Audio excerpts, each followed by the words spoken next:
하나님의 오늘 우리에게 주신 말씀은 창세기 9장 1절에서 17절까지 말씀입니다.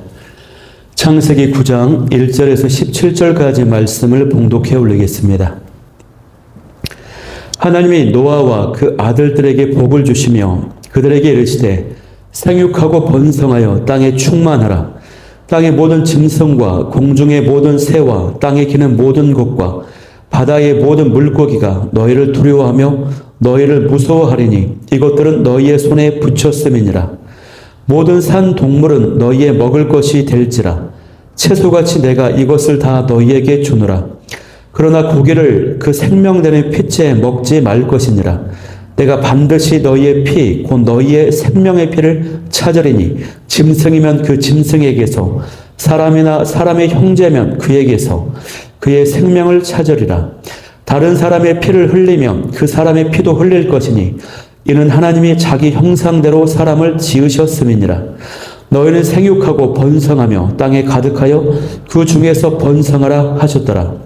하나님이 노아와 그와 함께한 아들들에게 말씀하여 이르시되 내가 내 언약을 너희와 너희 후손과 너희와 함께한 모든 생물 곧 너희와 함께한 새와 가축과 땅의 모든 생물에게 세우리니 방주에서 나온 모든 것 곧 땅의 모든 짐승에게니라. 내가 너희와 언약을 세우리니 다시는 모든 생물을 홍수로 멸하지 아니할 것이라. 땅을 멸할 홍수가 다시 있지 아니하리라. 하나님이 이르시되 내가 나와 너희와 및 너희와 함께하는 모든 생물 사이에 대대로 영원히 세우는 언약의 증거는 이것이니라. 내가 내 무지개를 구름 속에 두었나니 이것이 나와 세상 사이의 언약의 증거니라. 내가 구름으로 땅을 덮을 때에 무지개가 구름 속에 나타나면 내가 나와 너희와 및 육체를 가진 모든 생물 사이에 내 언약을 기억하리니 다시는 물이 모든 육체를 멸하는 홍수가 되지 아니할지라.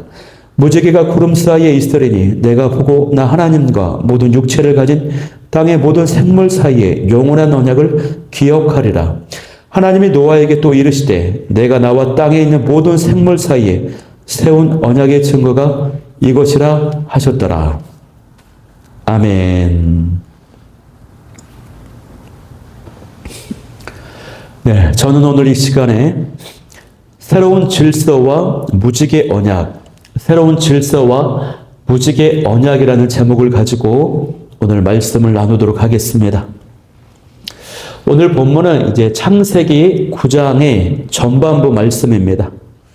오늘 본문에는 하나님께서 대홍수 심판 이후에 나타난 새로운 세상 가운데 세우시는 새로운 세계 질서가 들어 있습니다. 그리고 무지개 언약을 맺으시는 그 내용이 나옵니다. 오늘 본문을 통해서 새롭게 세워진 세계 질서가 무엇이고 그 무지개 언약의 의미가 어떤 의미가 들어 있는지를 살펴보고자 합니다. 먼저 1절 말씀을 보도록 하겠습니다. 1절 말씀에 하나님이 노아와 그 아들들에게 복을 주시며 그들에게 이르시되 생육하고 번성하여 땅에 충만하라 말씀하십니다. 이 새로운 세상 가운데서 하나님께서 말씀하시는 그 첫 번째 내용은요, 인간을 다시 축복을 하셨다라고 하는 내용입니다. 생육하고 번성하고 땅에 충만하라고 하는 것은 명령이지만 인간에게 주어진 사명이지만 실상은 하나님의 축복하시는 내용입니다. 이처럼 새로운 세계 질서는요, 하나님의 축복하심으로 다시 시작이 되고 있다라고 하는 것입니다.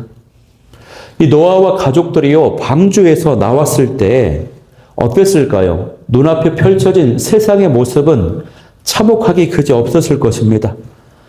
땅은 완전히 황폐해져 버렸고 여기저기 시체의 흔적들, 살이 썩고 부패해서 남은 뼈들, 이러한 모습들이 많이 있었을 것입니다. 노아와 그 가족들은요, 어땠습니까? 하나님의 그 무시무시한 심판을 직접 경험을 했고 그 가운데서 하나님의 구원하심을 제대로 경험한 주인공들입니다. 그렇기 때문에 방주에서 나오자마자 하나님만을 의지하는 마음이 더 가득하게 되었을 것입니다. 하나님을 경외하고 의지하는 마음이 가득했지만 그에 못지않게 하나님에 대한 두려운 마음도 있었을 거예요. 그 두려운 마음을 가지고 있는 그들에게요, 하나님께서 다시 시작하시라고, 다시 새롭게 시작하라는 그 축복의 말씀을 선포하고 있다라고 하는 것입니다. 그리고 그 축복의 내용은요, 창세기 1장 28절에 나타난 그 축복의 내용과 같습니다. 생육하고 번성하여 땅에 충만하라. 다시 시작하게 하시는 것입니다. 여러분, 인류는 실패했습니다. 그런데 하나님께서 다시 시작하게 하시는 그 축복을 주십니다. 하나님은 실패 이후에도 다시 시작하게 하시는 하나님이 되십니다. 가정에서, 사업에서, 또 사역 가운데서도 실패와 상처가 있었다면 다시 시작하게 하시는 그 축복의 하나님을 만날 수 있기를 소망합니다. 그 하나님을 의지하여서 다시 힘을 내고 일어설 수 있는 저와 여러분이 될 수 있기를 바라요. 이 축복하심은요, 노아와 그 아들들에게 하시는 축복이지만 그 가족을 통해서 장차 태어나게 될 인류 후손들에게도 적용되어지는 축복이에요. 그리고 그 축복은요, 이미 오늘날 저와 여러분에게도 적용이 되어서 이루어졌습니다. 방주에서 나왔던 가족들, 노아의 가족은, 인간은 총 8명이었습니다. 그런데 오늘날 전 인류가 80억 이상의 인류로 이루어졌음을, 넘쳐났음을 보게 되는 것이죠. 이처럼 우리를 향한 하나님의 그 축복이요, 이미 이루어졌음을 믿을 수 있기를 소망합니다. 저와 여러분은 하나님의 축복을 받은 존재입니다. 저와 여러분은 하나님의 그 사랑을 받은 존재입니다. 우리가 미물로 태어나지 않고 하나님의 형상대로 지음받은 인간으로 태어났다고 하는 이 자체가 하나님의 놀라운 축복을 받은 것입니다. 이 확신과 정체성만 가지고 살아도요, 우리의 삶은 놀랍게 변화될 것입니다. 능력이 나타나게 될 줄 믿습니다. 그런데 이 하나님의 축복하심을 거부하는 사람들이 있습니다. 인정하지 않는 사람들이 있어요. 그래서 상처와 연민과 비관 속에 우울하게 살아가는 사람들이 많습니다, 여러분. 왜 그렇습니까? 가치 기준이 다르기 때문에 그렇습니다. 세상이 주는 가치와 기준을 삼아서 살기 때문에 불행하다고, 희망이 없다라고 생각을 하는 것이죠. 그런데 여러분, 우리에게 생명을 주시고 우리가 건강하게 살아가고 있고 먹을 것을 주시고 자녀를 주시고 웃게 하시고 호흡하게 하시고 이런 모든 것들이 사실 하나님의 축복이라고 할 수 있어요. 그리고 그 하나님의 축복 중에 가장 큰 축복이 무엇입니까? 그것은 예수님께서 이 땅에 오신 것입니다. 예수님을 믿는 자는 구원을 받고 하나님의 자녀가 되고 천국에 들어가는 가장 큰 축복을 받게 되는 것이에요. 그러므로 이 축복을 거부하지 말고 받아야 될 줄 믿습니다. 또 그 축복 안에 거하는 저와 여러분은 감사하며 찬양하며 하나님께 영광을 돌려야 될 줄 믿습니다. 그런데 1절 말씀에서 우리가 주목해야 될 한 가지 사실이 있어요. 그것은요, 창세기 1장 28절의 축복을 그대로 다시 선포하신 것인데 꼭 그대로 일치하지는 않는다라고 하는 것입니다. 차이점이 딱 하나가 있습니다. 그것은 이 본문에서는 땅을 정복하라는 내용이 없다는 것이에요. 대홍수 심판 이후에 주어진 새로운 세계에서는요, 더 이상 땅은 인간이 정복을 해야 하는 대상이 되지 않습니다. 이 말씀은 다른 의미로 말하면 더 이상 인간이 땅에 대한 우월함을 지니고 있지 않다라고 하는 뜻이에요. 그런데 어떻습니까, 여러분? 하나님이 아담을 창조하실 때에는 그러지 않았거든요. 하나님은 아담에게 땅을 정복하라라고 말씀하셨어요. 그 말씀대로 아담은 땅을 다스리고 조종했고 지배했습니다. 그러나 아담이 범죄했을 때 이제 땅은 사람의 뜻대로 손쉽게 움직여주지 않습니다. 오늘날에도 보면 어떻습니까? 땅이라고 대표되는 이 자연 만물이요, 이 자연이 우리 인간이 통제하고 정복할 수 있나요? 그러지 못하죠. 인간의 생명을 앗아가는 자연재해가 얼마나 많습니까? 또 인간이 생존하기 어려운 그런 자연 환경이 얼마나 많습니까? 제약으로 인해서 인간은 더 이상 자연을 다스리는 존재가 될 수 없게 되었어요. 다만 인간은 수고하고 노력해서 주어진 환경에 적응을 하고 또 어느 정도 그 자연을 이용해서 살아가게 될 뿐입니다.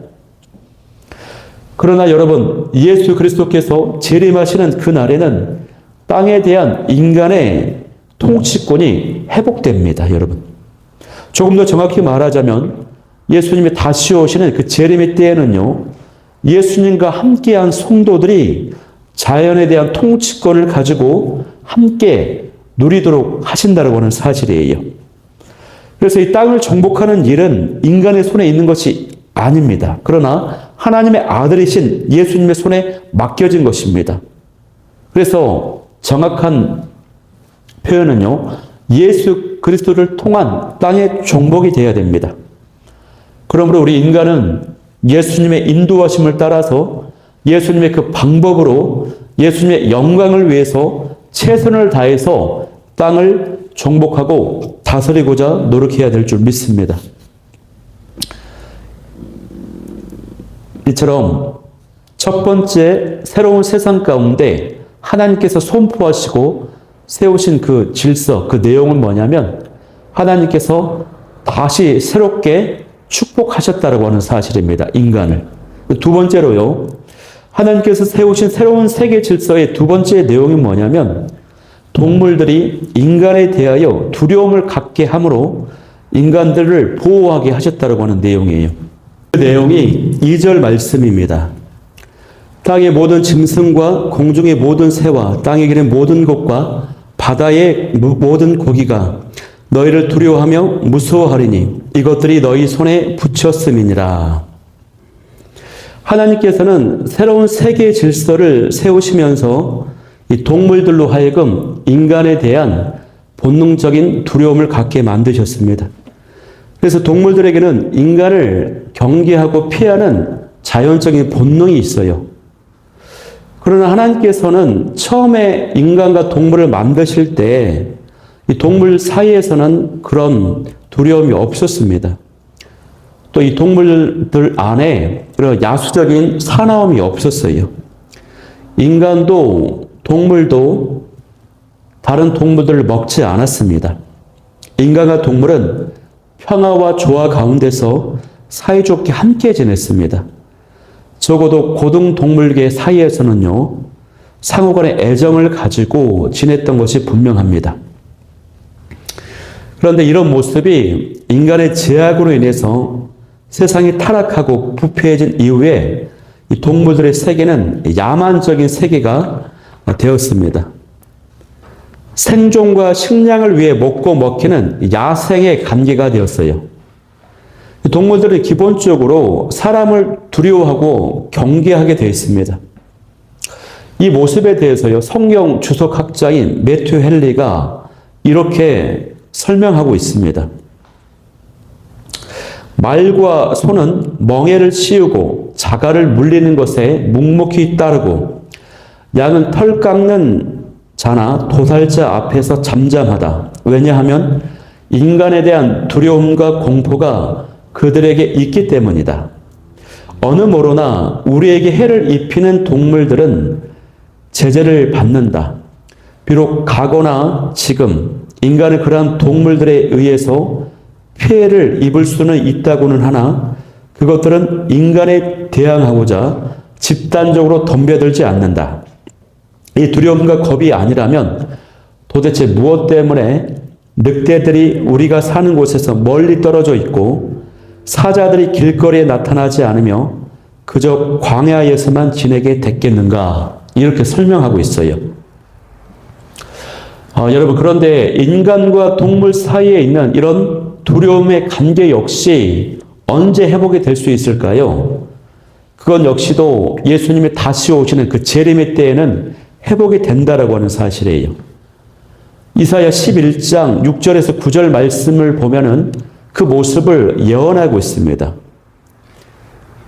그 말씀을 보면 그때에 이리가 어린 양과 함께 살며 표범이 어린 염소와 함께 누우며 송아지 어린 사자와 살찐 짐승이 함께 있어 어린아이에게 끌리며 또 암소와 곰이 함께 먹으며 그것들의 새끼가 함께 엎드리며 사자가 소처럼 풀을 먹을 것이며 젖먹는 아이가 독사의 구멍에서 장난하며 젖된 어린아이가 독사의 굴에 손을 넣을 것이라. 여러분, 무엇을 말하고 있습니까? 육식 동물과 초식 동물이 함께 사는 것입니다. 이것은 자연 질서가 완전히 변화된 모습을 보여주는 것이에요. 위험과 악이 더 이상 존재하지 않는 세상이 됩니다. 평화로운 하나님 나라를 상징하는 것입니다. 이처럼 죄악으로 인해서 깨어져 버린 그 창조 질서가 메시아가 다시 오시는 그날에는 회복이 된다고 하는 것이에요. 여러분, 저와 여러분이 사는 이 땅은요, 지금 실낙원의 상태입니다. 그래서 죄악이 많고 고통이 많아요. 슬픔과 눈물이 많은 것입니다. 그러나 예수님이 계신 곳에 회복이 있습니다. 예수님이 다시 오시는 그날에 완전한 회복이 일어납니다. 그러므로 그날을 꿈꾸면서 나아갈 수 있는 저와 여러분이 될 수 있기를 간절히 소망합니다. 자, 세 번째로 살펴볼 수 있는 새로운 세계 질서의 그 내용은요, 하나님께서 인간을 위해서 식량 공급에 대한 계획을 세우셨다라고 하는 내용입니다. 그 내용이 3절에서 4절 내용이에요. 모든 산 동물은 너희의 먹을 것이 될지라 채소같이 내가 이것을 너희에게 주노라. 그러나 고기를 그 생명내는 핏째 먹지 말 것이니라. 여러분, 이 말씀에 의하면은 어떤 정보가 있습니까? 홍수 심판 이전에는 사람이 동물을 먹을 수 없었다라고 하는 것이에요. 그러나 이제는 먹을 수 있게 되었다라고 하는 것입니다. 대홍수 심판 사건으로 인해서 자연환경에 큰 격변의 상태가 되고 말았어요. 그래서 햇볕을 최적으로 막아주는 그 궁창의 물이 사라지고 말았습니다. 땅에 있는 채소는 그 이전의 채소가 아니었어요. 그러니까 인간의 건강과 생활에 최적이었던 그런 대기 환경과 또 영양 공급이 되었던 자연 환경이 현저하게 약화되었다고 하는 것이에요. 그래서 인간은요, 더 이상 홍수 이전의 그 수명을 누리지 못하게 되었습니다. 이런 이유들로 인해서 하나님께서는 새로운 세계 질서 안에서 동물을 먹을 수 있도록 하셨던 것입니다. 3절 말씀에 분명히 모든 산 동물은 너희의 먹을 것이라고 말씀했어요.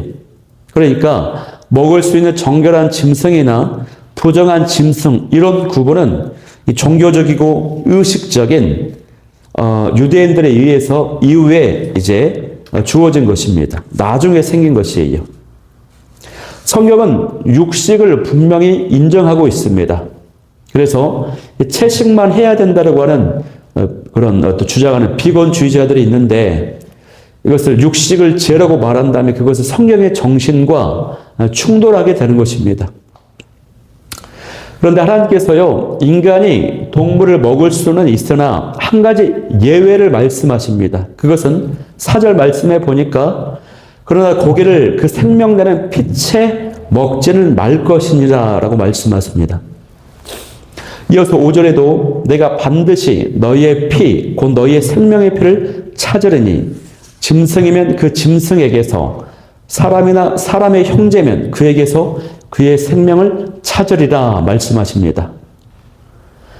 그러니까 하나님께서는 이 동물을 먹는 데 있어서 한 가지 예외 규정을 두셨는데, 그것은 인간은 어떤 동물이든 그 핏째 먹어서는 안 된다고 하는 것이에요. 죽은 동물이라도 아직 그 피가 고여 있는 채로 먹어서는 안 됩니다. 하나님께서 이렇게 말씀하신 이유는 뭡니까? 그것은 질병을 막아주기도 하고 또 인간의 그런 야만성과 잔인성을 막아주기도 하는 그런 말씀이기도 하지만, 더 큰 이유는 바로 이 생명과 피 사이의 관계를 가르쳐주기 위함이었습니다.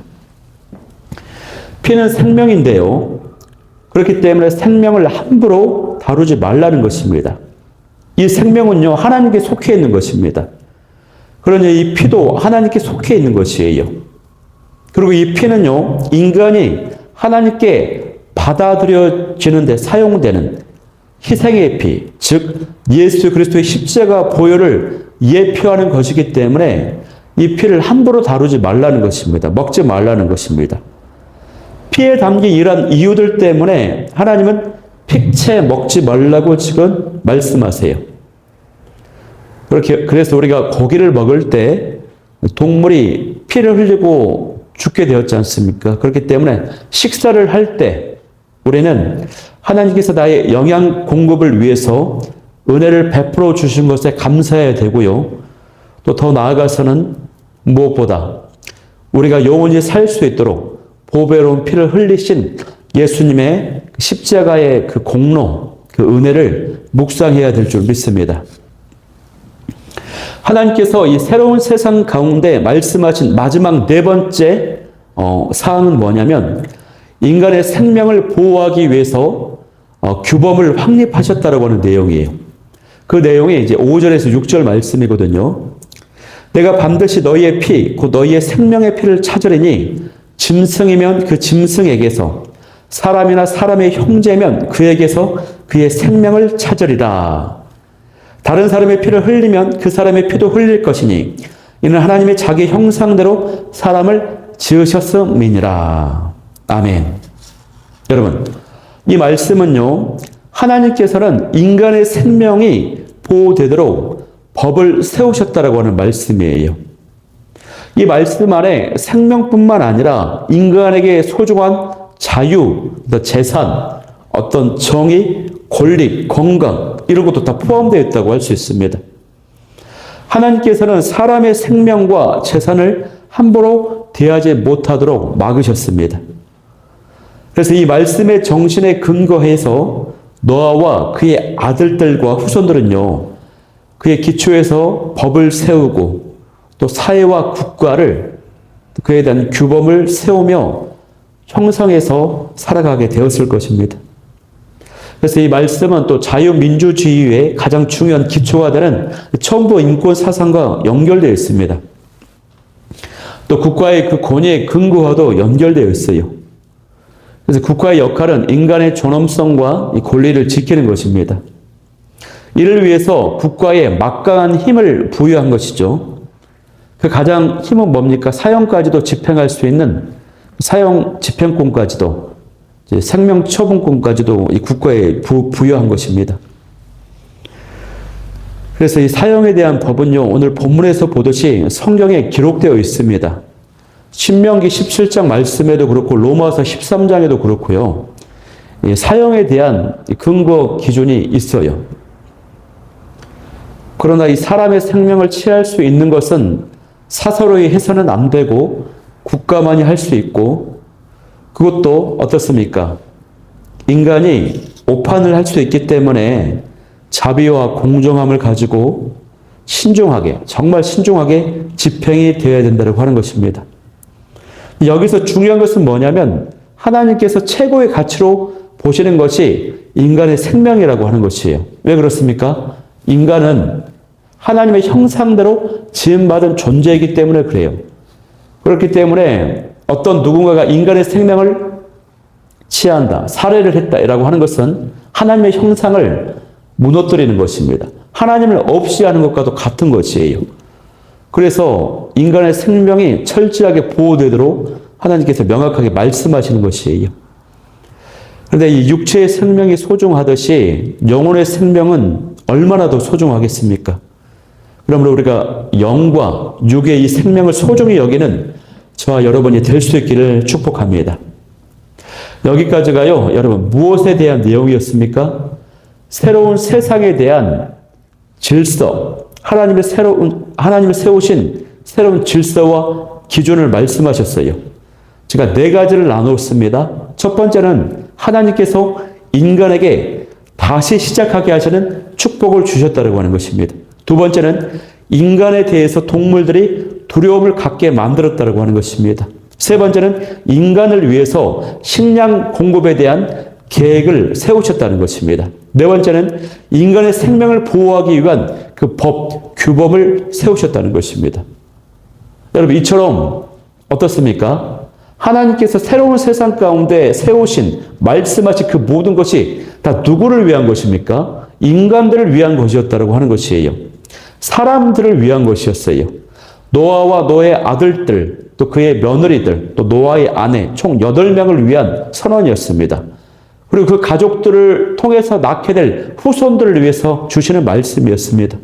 여러분, 노아 가족들이 방주에 나왔을 때 얼마나 큰 두려움이 있었겠어요. 하나님에 대한 두려움도 있었을 거예요. 그래서 그 두려움을 하나님께서 이 말씀을 통해서 이 질서를 세우심으로 그 두려움을 해소시켜 주신 것이에요. 불안한 마음을 제거시켜 주셨던 것이. 그런데 이곳으로 끝이 아니에요. 이들이 가지고 있는 그 두려움을 완전히 해소해 주시기 위해서 하나님께서 아예 언약을 맺으십니다. 그것이 바로 그 유명한 무지개 언약입니다. 그 내용이 9절에서 17절 말씀이거든요. 그 언약의 내용은 다시는 홍수로, 이 물로 심판하지 않으신다라고 하는 내용입니다.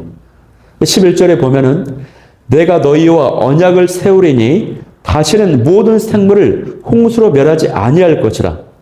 땅을 멸할 홍수가 다시 있지 아니하리라 말씀하십니다. 아멘. 이 언약의 주체는요, 오직 하나님 한 분뿐이세요. 보통 우리가 언약이라고 했을 때 어떻습니까? 쌍방 간의 합의에 의해서 이루어지는 것인데 이 언약은 하나님께서 일방적으로 맺으시고 확정하셨어요. 그래서 이 언약은 노아나 노아의 가족들 또 다른 사람들이 어떻게 행동하든지 어떤 모습으로 있든지 상관없이 성취가 되는 것입니다. 그래서 이 언약을요, 일방적인 언약이다. 또 반드시 성취되는 언약이다. 그리고 은혜가 가득한 언약이다라고 말할 수 있습니다. 그래서 오늘 본문을 보면은 하나님께서 이 언약에 대한 강조를 얼마나 많이 하시는지 모릅니다. 오늘 이 본문에 5번이 나옵니다. 언약에 대한 말씀이. 9절에 보면은 내가 내 언약을 세운다. 11절에 보면은 내가 너희와 언약을 세우리니. 12절에 보면 내가 세우는 언약. 15절 말씀에도 내가 내 언약을 기억하리니. 17절에도 내가 세운 언약.